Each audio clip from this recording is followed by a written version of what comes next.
I was looking for a second job to help pay for school. It had to be at night since I already had a day job, and ideally I'd work alone so I could use that time to study, maybe a gas station or a store clerk position, something like that. But jobs like that go fast. Scrolling through forums and classifieds, I wasn't having any luck. Then I came across a post titled, "Someone to watch me sleep." I rolled my eyes. Definitely a sex thing. Hard pass. An hour later, still coming up empty, I refreshed the page out of frustration, and the same post popped up again. "Someone to watch me sleep." I sighed and clicked on it, curious now about what this weirdo actually wanted. It read, "I'm looking for someone to watch me sleep. I have medical issues and need someone to stay awake in the room with me all night. I'm a heavy sleeper, so you're more than welcome to bring a book, your phone, or anything else you may need to pass the time. You must stay awake. The pay is $150 per night for the hours of 11 p.m. to 7 a.m. Money paid each morning. Contact details below." Now I felt like crap for assuming it was a sex thing when it was actually a life or death situation. Was I willing to be responsible for someone's life? I needed the money, and 8 uninterrupted hours to study sounded perfect. I typed in the phone number and called, hoping no one had beaten me to it. A man answered. He sounded friendly but with a slight edge of panic when he asked if I could start that night. It was 9:20 p.m., plenty of time to grab my things and head over. Before leaving, I scribbled a quick note for my roommate. "I'm going to watch a man sleep. Name, address, and contact info below. P.S. This is not a sex thing." Yeah, not my smartest move. Now Sam would definitely think it was a sex thing. At 10:40 p.m., I arrived at the house. A nice 2-story place with a well-kept yard. Before I could even ring the bell, the door swung open. The man introduced himself as Timothy Roberts and thanked me for coming on such short notice. He looked exhausted, like he hadn't had a proper night's sleep in years. Inside, he led me upstairs to his bedroom. One last time, I reassured myself. Not a sex thing. The room was large and neat. A king-sized bed at one end, a massive oak wardrobe opposite it, a bookshelf, and a big comfy chair under a tall reading lamp. "You'll be sitting there," he said, pointing to the chair. Then he turned to me, serious. "The rules are simple but must be followed. You have to stay awake and stay in this room while I'm sleeping. If, for any reason, you need to leave, you must wake me up first." His voice was firm, his eyes intense. "Sure thing," I said casually, but he didn't let it go. "Repeat it back to me," I recited. "I will stay awake and in this room while you sleep. If I need to leave, I'll wake you first." Finally, his shoulders relaxed. "Thank you," he said. The night passed surprisingly quickly. Between my studying and the soft sound of Timothy's breathing, it was almost peaceful. Before I knew it, the sun was rising. A gentle alarm beeped. Timothy rolled over, shut it off, and sat up. Looking at me directly, he asked, "How did it go? Did anything happen?" I frowned. "No, you slept soundly. I got a ton of studying done." He climbed out of bed, wrapped himself in a robe, and sighed. "Great, thank you." As he walked me to the door, he handed me $150. Crisp, new bills. "Same time tonight?" he asked. "Of course," I smiled, pocketing the cash. This might be the best gig ever. For the next 3 weeks, I watched Timothy sleep every night. Every morning, he looked a little healthier, a little brighter. I didn't know what his medical condition was, but I liked to think I was helping him as much as he was helping me. Everything was great, until I caught a head cold. I called Timothy and explained I wasn't feeling well, and given his health issues, it might be best if I skipped a few nights. There was silence on the other end. Then softly he said, "Please come over. I'll pay you an extra $50. $200 to sit in a chair with a cold? How could I say no? If you're sure you don't mind me being contagious? I asked.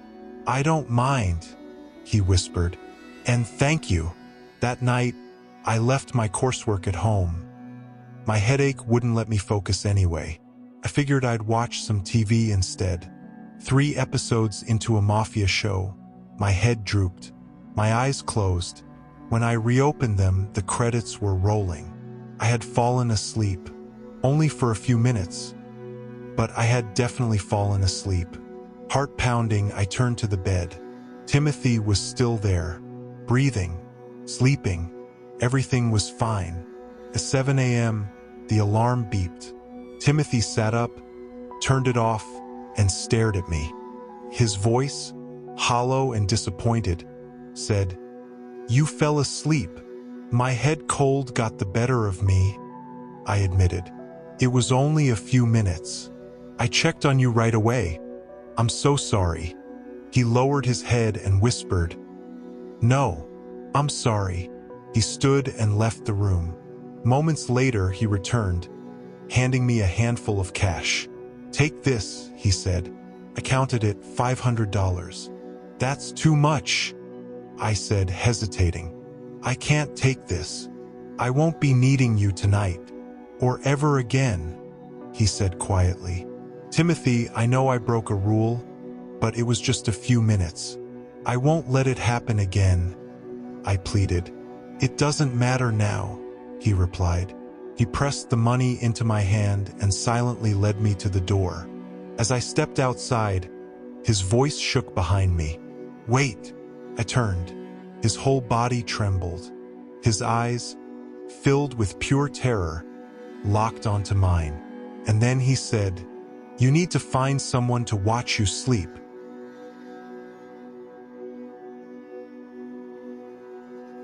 I work the night shift, driving a taxi in a small town. Most nights are boring, just drunk students or tired workers heading home. But last Friday was different. It was close to 2:45 a.m. when I got a call from dispatch. A pickup request from the old highway outside town. Weird. That road had been closed for years after a landslide. Still, money's money. When I got there, the fog was so thick I could barely see a meter ahead. My headlights caught a figure standing by the roadside, a woman in a dark dress, soaking wet, staring blankly at me. I rolled down the window and asked, "Need a ride?" She nodded once. She didn't say where she was going, just sat silently in the back seat, dripping water onto the floor mat. Her face was hidden behind long, soaked hair. I started driving, but the GPS wouldn't load, no signal, no clear destination. Whenever I hesitated at a turn, she simply pointed forward. After what felt like hours, we passed the town's edge and headed deep into the forest. Finally, my nerves broke. I glanced into the rearview mirror to speak to her, and froze. There was no reflection, only the wet imprint where she sat, soaking deeper into the seat fabric. I spun around. The back seat was empty. The air smelled like damp earth and something rotten. Panic set in. I slammed the brakes. The car skidded to a halt. Out among the trees, I saw her, standing there, head tilted unnaturally to one side, water pooling around her bare feet. She lifted one arm and pointed at me. I floored the gas and didn't stop until I was back in town. The next morning, the dispatcher called, furious, said I had ignored 2 more pickup requests from the same location. But when I checked my ride history, there were no requests logged after 2:45 a.m. Just a single note under my profile. Last passenger, undelivered. I haven't driven at night since. But sometimes, when I'm parked, my back seat still feels damp. And in the corner of my eye, in the rearview mirror, I swear I still see her, still waiting.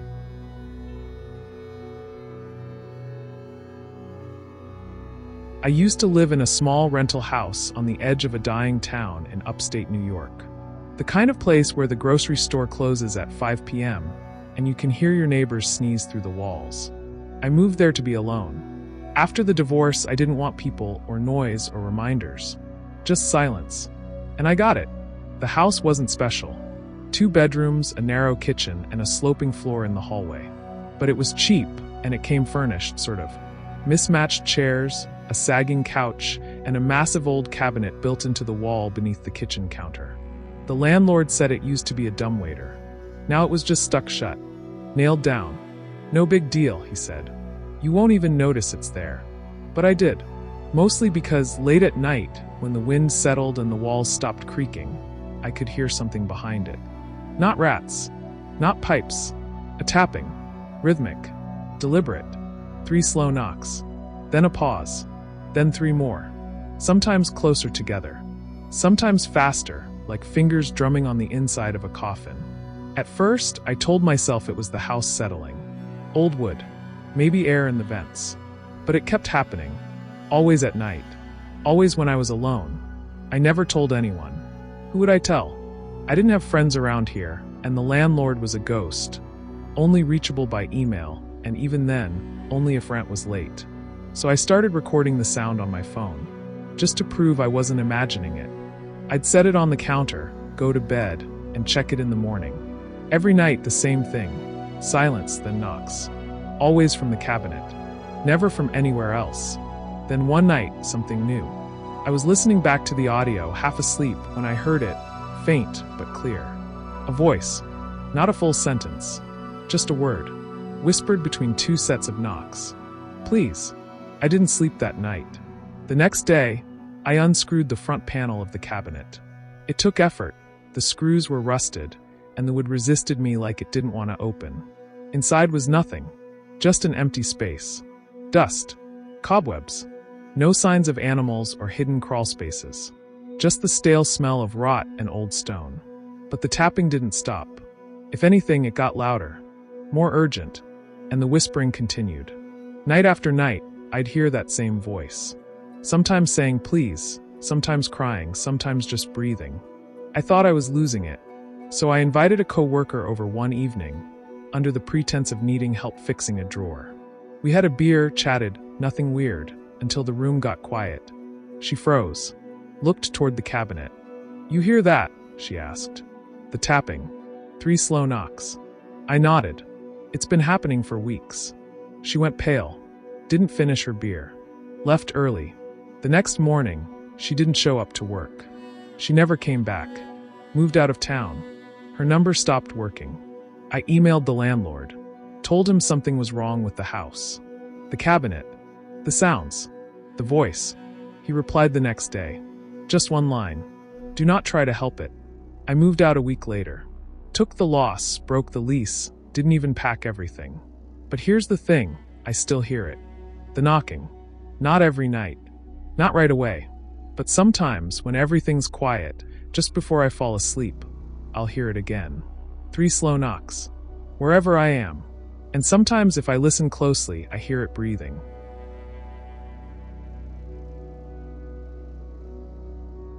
Every summer, my family would visit our relatives in Donegal, Ireland. A quiet, low-populated region on the Atlantic coast, known for its rugged hills, misty mountains, and farmlands. We'd travel through Scotland, then take a ferry across the Irish Sea, followed by a long drive down bumpy country roads. By the time we got close to our relative's farm, I knew we were near, thanks to the bumpy roads. Donegal was beautiful. Pastoral hills, traditional villages, and farms everywhere. My family always stayed at my grandmother's farmhouse, which was easy to spot due to its bright red paint. My mother came from a large family, and though Donegal was sparsely populated, my mother's relatives were numerous. She had 12 siblings, and I had more cousins than I could count. I loved the farm, spending my days playing with animals. But as I got older, my 2 older brothers lost interest and preferred hanging out with cousins who lived nearby. By the time I was 12, I was often alone on the farm. Luckily, I had one cousin, Grain, who was around my age. She was a tomboy, and we got along well, enjoying similar activities. We loved our trips to Donegal, and even talked about moving there. but my mom always opposed it. She'd say it was too remote, there weren't enough jobs, always a different excuse.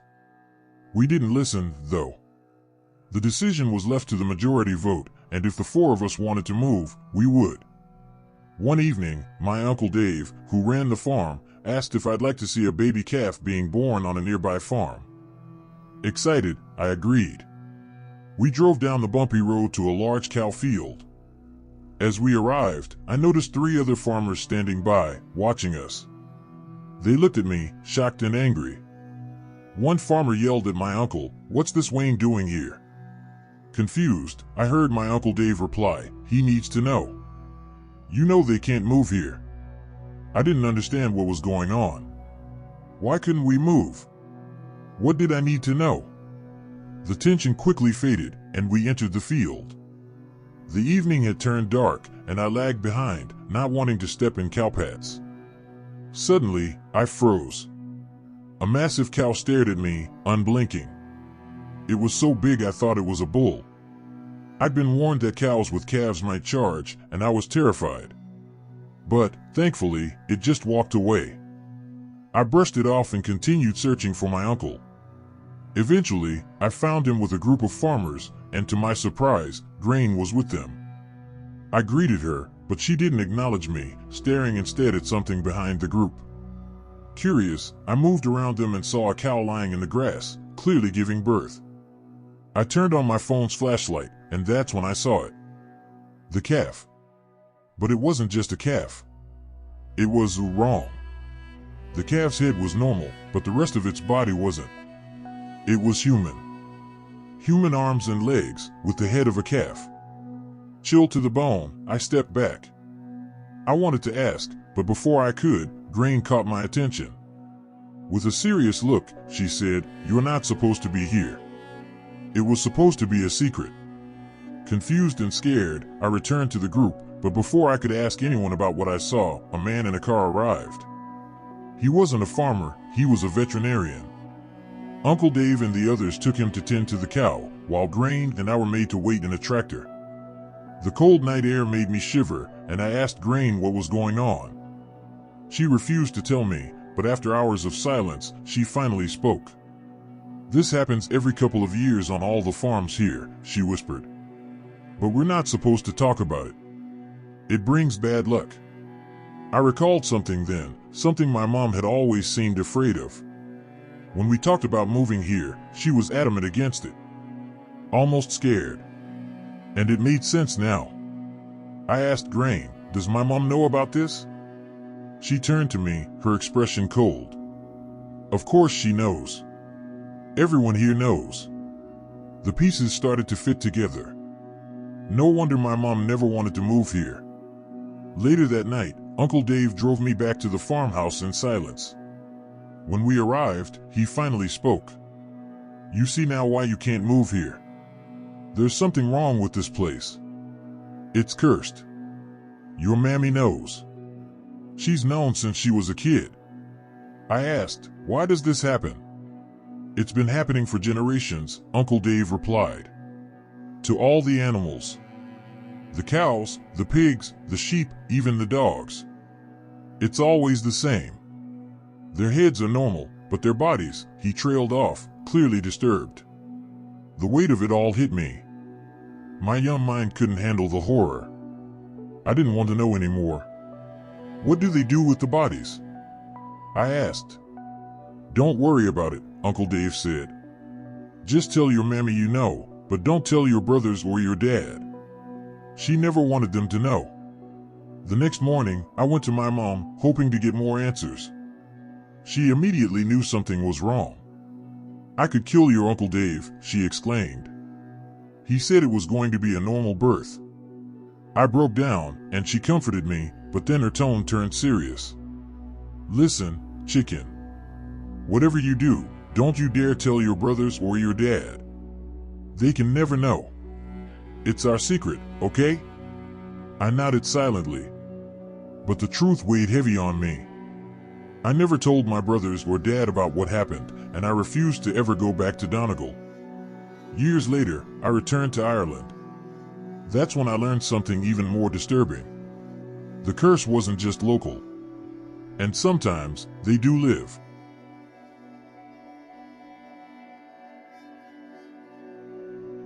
Clara didn't mean to find Ashford Hollow.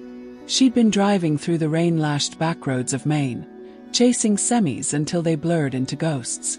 The accident was 3 months gone, but the smell of gasoline and her daughter's last "mama" still clung to her skin. The town emerged like a scar, white clapboard houses, a diner glowing jaundice yellow, and a sign that read, "Ashford Hollow, where strangers become family." The motel clerk handed her a brass key. Room 13. His eyes were polished stones. "Stay as long as you need," he said. "We're good at healing here." That night, the screaming began.